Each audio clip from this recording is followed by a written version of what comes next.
Welcome to Golf, Illinois with the Glenview Club for the 45th Annual Chicago Charities. We're going to do the draw landscape presented.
Welcome to Golf, Illinois with the Glenview Club for the 45th Annual Chicago Charities. We're going to do the draw landscape presented by Save-A-Tree. And I'm joined today by Lauren Mandell. Jerry Viana's homesick. Welcome, Lauren. Thank you, Mark. So, Lauren, let's go through the top quarter of the women's draw. At the very top of the draw, we have the number 2 seeds, Dardis and Shea. And they have a possibly interesting round of 16 match with Hall of Famer Mary Doughton and her partner, who we haven't seen before, Alice Waverly. And if they get there, they could also have to play Lynn Schneebeck, who's a very accomplished veteran, and Denise Murphy. That's the most interesting early round match. And in their quarter, they have the number 7 seeds, Bodman and Hayward, who recently won the Lake Forest Open and are always a tough team. Now, they won the Lake Forest Open, and they're likely to have a rematch of that against McNitt and Nusslock, correct? McNitt and Nusslock, who we haven't seen much of this, haven't seen at all this year, actually, and used to play with different partners. They teamed up for the Lake Forest Open, and they made it all the way to the finals, where they lost in 3 sets to Bodman and Hayward. So now we'll have a rematch of that, and it could go either way. Okay, so continuing down to the second quarter, we have what I think is the best round of 16 matchup on the draw, and that would be between Martina Andrekova and Anna Zabori playing against Laura Berendt and Allison Morgan. And that's a lot of heavy hitting in that match, Mark. We saw Berendt and Morgan here at Charities last year, and they gave the eventual champions Niculescu and, at that point, Andrekova a real run for their money in the round of 16 before Andrekova and Niculescu won in 3 sets and went on to win the tournament. This match could go either way, and it's going to be a great one to watch. Yeah, Andrekova and Zabori have made the semis of both tournaments they played, but you really feel like there's a lot more juice in the orange, so to speak, there. And the winner of that match is most likely to play the defending national champions, Hanisch and Van Starenburg. And this is where it all started for Hanisch and Van Starenburg last year. They teamed up. They weren't planning on playing together long term. They teamed up and they lost in a very, very close match to Dardis and Shea, I believe in the round of 16, at holding match points. Multiple match points. And they said to themselves, I think we might have something here. And they went on to continue to play together and worked really hard. And lo and behold, they won nationals. They haven't quite reached that stature so far this year, but I know they've been working hard on their game this fall, and watch out for them. Okay, so in the third quarter, we've got the number 4 seed, Lemery and Rohrbach. And it looks like they're going to play potentially an Atlanta team in the round of 16.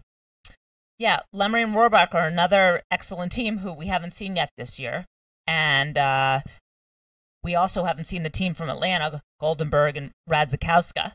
And that's another match of 4 very good tennis players who are also excellent paddle players, and we'll see who's in better form.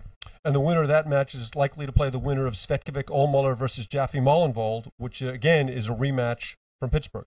Yeah, Jaffe Molenveld played together for the first time in Pittsburgh. They had a very successful tournament, and they defeated Svetkovic and Ohlmuller in what I had expected to be a tough match. They beat them very easily. So I look for Svetkovic and Ohlmuller to regroup and give them a tougher match this time around. Yeah, Myrta Molenveld is one of the most explosive young players we have, and I look for big things for her in the future.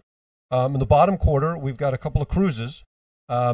But before we get to that potential quarterfinal matchup, Cruz Rudesno are playing another Atlanta team. It's exciting to be talking about Atlanta teams, Lauren. and they're potentially matched up with Sirac and Tier. Yeah, Sirac and Tier have been around for a while now, and they've come up with some big wins here in Chicago, in particularly. They're a tough team, and they would like to make a breakthrough here. And I think that Cruz Rodezno are a little inexperienced, and Sirac and Tier could win that one. And the winner of that match is likely to play the number 1 seed and the team that's won the first 2 major tournaments of the year, Cruz Nicolescu. Yeah, and they're playing great. I mean, in the final of Pittsburgh, when they weren't doing as well as they liked, they weren't having as much success as they liked, they switched sides, and they figured it out. And that's why they seem to, they've won both tournaments they've played so far, because they can just solve all the problems on the court. Okay, so let's flip over to the men's draw. Let's go to the top quarter of the men's draw.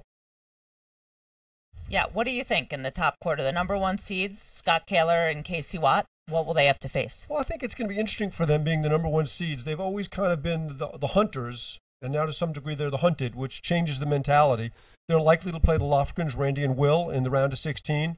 Real good team, had match points against Grangero and Lefevre at Patterson, and I look for that to be a competitive match, but as always, I think you'd pick Kaler Watt to come through. And in the bottom half of the top quarter of the draw, we have Barnes and Marino. A couple of longtime Chicago players who played a number of times together, haven't played a lot of national tournaments together, but they're seeded 7th. And I would look for them to come out of that section and look for them to play Kaler Watt in the quarterfinals.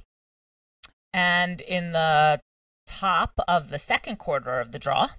Yeah, this is a really interesting team. McInerney and Warner. Graham McInerney is the official statistician for the APTA. 2 weeks ago in Chicago, they lost in the finals of the tournament at match points against Benchila Burris before coming up short. And they're likely to play Bacher Fraser in the round of 16. Rob Bacher's been one of the best players in the country, been to the semis and nationals a couple times. And I think that would be a really entertaining, fun match to watch. And speaking of entertaining, the number 3 seeds are in the bottom of the second quarter of the draw, Juan Araya and Alex Banchila. Yeah, that is a fun team, very dynamic. I don't know if the court's big enough for both egos, but it's going to be a fun match to watch, and I'd certainly expect them to be playing Saturday night in one of our quarterfinal matchups. And moving on to the third quarter of the draw, we have another interesting team of Martin Bostrom and Michael Montalbano, 2 names you don't normally see together in the draw. Yeah, Montalbano's coming off the big win at Patterson with Araya, and I'd expect to see them play Paulo Gonzalez and Scott Manzinger in the 16. Scott is a Hall of Famer. I think he's won 27 national championships last I checked. He's the only one who's got as many as Jerry Vian.